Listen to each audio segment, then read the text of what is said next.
அனைவருக்கும் வணக்கம். நான் முனைவர் ஆர் கௌரி. இன்று நாம் ஆடி மாத சிறப்பு சக்தி ஸ்தலங்களின் வரிசையில் காண இருப்பது தஞ்சாவூர் புன்னைநல்லூர் மாரியம்மன்.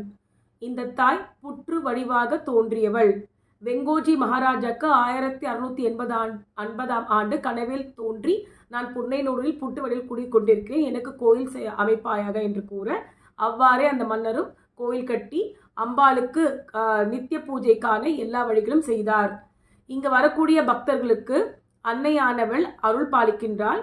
கோடை காலத்தில் இவருக்கு முகமும் சிரசும் வேர்க்கும். இன்றும் இந்த அதிசயத்தை நாம் காணலாம். அங்கு இருக்கக்கூடிய வெள்ள குளத்தில் வெள்ளத்தை கரைத்தால் மங்கு மறு போன்றவை நீங்கும்.